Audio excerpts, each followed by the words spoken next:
የሰው ልጅ አትፈትነኝ ሳይሆን ፈተናውን የምንቋቋምበት አቅም ስጠኝ ብሎ ነው ዱዓ ሊያደርግ የሚገባው የሚለውን አባባል አፍናን ኖረዋለች።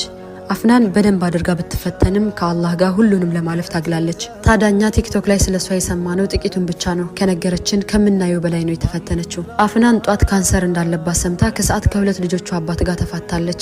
በአንድ ቀን ውስጥ ነው ይህ ሁሉ የሆነባት። በተደጋጋሚ ለሕክምና እርዳታ ጠይቃ አጥታለች። ምርመራ አድርጋ የካንሰሩ ሁኔታ ያዩ ዶክተሮች ከዚህ በኋላ ወደ ህንድ አትምጣ፣ እዛው ብትሞት ይሻላታል ብለዋታል። ከእግሯ በተጨማሪ ከ2 ዓመት በፊት በዚሁ ካንሰር የተነሳ ግማሽ ሳምባዋ ተቆርጦ ተወግዷል። ታዲያ ከ3 ወር በላይ በህይወት አትቆይም መባሏ እናቷ፣ እህቶቿ፣ ጓደኞቿ ቁጭ ብለው መሞቷን ሲጠባበቁ ነበር። እሷ ግን አልሞትም እመኑኝ እያለች ስትከራከራቸው ነበር። እንዲህ የተማመንኩት ጤነኛ በሆንኩበት ሰዓት ያላመሰገንኩትን አላህ ከህመሜ በኋላ በጣም በመቅረቤ የሚል ነበር መልሷ። እውነት ለመናገር ሰይፉ በዚህ ልክ ተመስጦ እንግዳውን ሲሰማ በቻለው ሁሉ ሲያበረታታ አይቼዋለሁ።